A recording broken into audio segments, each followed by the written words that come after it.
আসসালামু আলাইকুম। বেলা ২টা ৫। বাংলাদেশ বেতার, রংপুর। স্থানীয় খবরে আমন্ত্রণ জানাচ্ছি মোহাম্মদ ইন্তেহাজ মিয়া। রমজানে বাজার স্থিতিশীল রাখতে পর্যাপ্ত খাদ্যপণ্য মজুত রয়েছে বলে জানিয়েছেন বাণিজ্য, শিল্প এবং বস্ত্র ও পাটমন্ত্রী খন্দকার আব্দুল মুকতাদির। তিনি আজ দুপুরে সিলেট ওসমানী আন্তর্জাতিক বিমানবন্দরে সাংবাদিকদের এক প্রশ্নের জবাবে একথা বলেন। মন্ত্রী বলেন, নিত্য প্রয়োজনীয় খাদ্য সামগ্রীর দাম স্থিতিশীল রাখা বাণিজ্য মন্ত্রণালয়ের অন্যতম প্রধান দায়িত্ব। বিশেষ করে রমজান মাসে এ দায়িত্বের গুরুত্ব আরও বেড়ে যায়। খন্দকার আব্দুল মুকতাদির আরও বলেন, আমরা যখন দায়িত্ব নিয়েছি তখন রোজা সামনে রেখে বিশেষ কিছু করার সুযোগ ছিল না। তবে ইতিবাচক দিক হচ্ছে, আমাদের হাতে যে পরিমাণ খাদ্য মজুত রয়েছে তা বাজার মূল্য স্থিতিশীল রাখার জন্য পর্যাপ্ত। এ সময় সংসদ সদস্য এম এ মালিক সহ বিভাগীয় ও জেলা প্রশাসনের ঊর্ধ্বতন কর্মকর্তাগণ উপস্থিত ছিলেন। দেশের ৮টি বিভাগের ৮টি উপজেলায় পরীক্ষামূলকভাবে ফ্যামিলি কার্ড কর্মসূচি শুরু করতে যাচ্ছে সরকার। এই কার্যক্রম পরিচালনার লক্ষ্যে অর্থমন্ত্রীকে সভাপতি করে ১৫ সদস্যের একটি মন্ত্রিসভা কমিটি গঠন করা হয়েছে। গতকাল রাষ্ট্রপতির আদেশক্রমে মন্ত্রিপরিষদ বিভাগের অতিরিক্ত সচিব মোহাম্মদ হুমায়ুন কবির স্বাক্ষরিত এক প্রজ্ঞাপনে কমিটি গঠনের বিষয়টি জানানো হয়। প্রজ্ঞাপনে বলা হয়, এই কমিটি মূলত ফ্যামিলি কার্ড বাস্তবায়নের একটি উপযুক্ত নকশা বা ডিজাইন এবং সুবিধাভোগী নির্বাচনের পদ্ধতি প্রণয়ন করবে।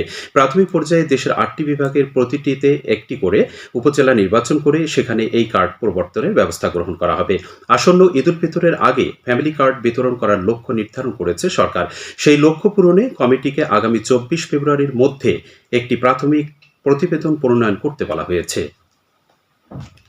মহান শহীদ দিবস ও আন্তর্জাতিক মাতৃভাষা দিবস যথাযোগ্য মর্যাদায় উদযাপন উপলক্ষে রংপুরে বিভিন্ন কর্মসূচি গ্রহণ করেছে জেলা প্রশাসন ও সিটি কর্পোরেশন। কর্মসূচির মধ্যে রয়েছে আজ দিবাগত রাত ১২টা ১ মিনিটে রংপুর কেন্দ্রীয় শহীদ মিনারে পুষ্পস্তবক অর্পণ ও সূর্যোদয়ের সাথে সাথে সকল সরকারি ও বেসরকারি ভবন, স্কুল, কলেজ, মাদ্রাসা এবং অন্যান্য শিক্ষা প্রতিষ্ঠানে জাতীয় পতাকা অর্ধনমিতভাবে উত্তোলন। এছাড়া আগামীকাল সকালে আলোচনা সভা, ভাষা সৈনিকদের সংবর্ধনা, পুরস্কার বিতরণ ও সাংস্কৃতিক অনুষ্ঠানের আয়োজন করা হয়েছে। এদিকে জয়পুরহাটে দিবসটি উপলক্ষে জেলা প্রশাসন আয়োজিত ২ দিনব্যাপী কর্মসূচির মধ্যে আজ সন্ধ্যায় শহরের শহীদ ডাক্তার আবুল কাশেম ময়দানে ভাষা আন্দোলন ভিত্তিক চলচ্চিত্র প্রদর্শনী ও রাত ১২টা ১ মিনিটে কেন্দ্রীয় শহীদ মিনারে পুষ্পস্তবক অর্পণ করা হবে। এছাড়া আগামীকাল শিশুদের রচনা, কবিতা আবৃত্তি ও ২০২৪-এর গণ অভ্যুত্থানের গ্রাফিতি অঙ্কন প্রতিযোগিতা এবং দিবসটি উপলক্ষে আলোচনা সভার আয়োজন করা হয়েছে।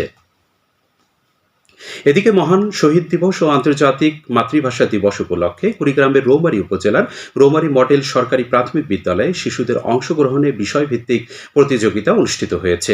আজ সকালে উপজেলা নির্বাহী অফিসার আলাউদ্দিন প্রতিযোগিতার উদ্বোধন করেন।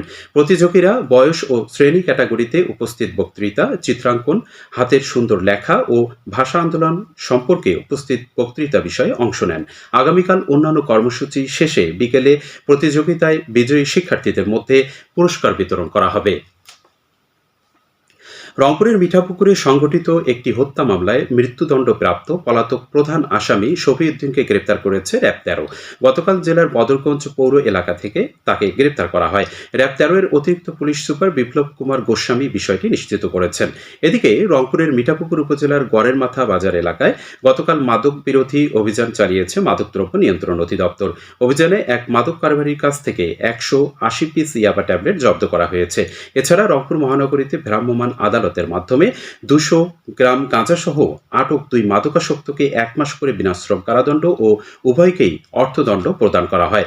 রংপুর সিটি কর্পোরেশনের নির্বাহী ম্যাজিস্ট্রেট শাহরিয়ার রহমান এ আদালত পরিচালনা করেন।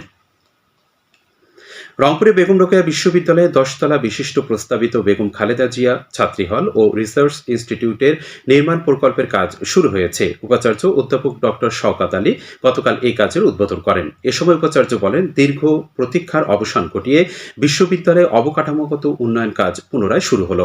ছাত্রী হল ও রিসার্চ ইনস্টিটিউটের ভবন দুটি দ্রুত ব্যবহার উপযোগী হবে। এদিকে কুড়িগ্রাম জেলার চিলমারী উপজেলায় একটি সড়কের সংস্কার এবং ৩টি কালভার্ট নির্মাণের কাজ এগিয়ে চলেছে। এজন্য ব্যয় করা হচ্ছে ১,৪,০০,০০০ টাকা। আগামী জুন মাসের মধ্যে এই কাজ শেষ হওয়ার কথা রয়েছে। খেলার খবর ফুটবল। কুড়িগ্রামের রৌমারী উপজেলার টাপুরচর উচ্চ বিদ্যালয় মাঠে অনুষ্ঠানরত শহীদ আবু আসাদ ফুটবল টুর্নামেন্টের ফাইনাল খেলা আজ অনুষ্ঠিত হবে। এতে বাইটকামারী একাদশ ও পূর্ব পাখিউড়া একাদশ পরস্পরের মোকাবিলা করবে। এবারে জানিয়ে দিচ্ছি ইফতার ও সাহরির সময়সূচি। রংপুর ইসলামিক ফাউন্ডেশনের দেয়া সময়সূচি অনুযায়ী আজ রংপুরে ইফতার হবে সন্ধে 6টা 1 মিনিটে এবং আগামীকাল সাহরির শেষ সময় ভোর 5টা 15 মিনিট। সবশেষে আবহাওয়া। আজ সন্ধ্যে 6টা পর্যন্ত পূর্বাভাসে বলা হয়েছে দেশের অভ্যন্তরীণ নদী বন্দরগুলোর জন্য কোনো সতর্কবাণী নেই এবং কোনো সংকেত দেখাতে হবে না। খবর শেষ হলো। আমাদের পরবর্তী স্থানীয় খবর প্রচারিত হবে সন্ধে 7টায়।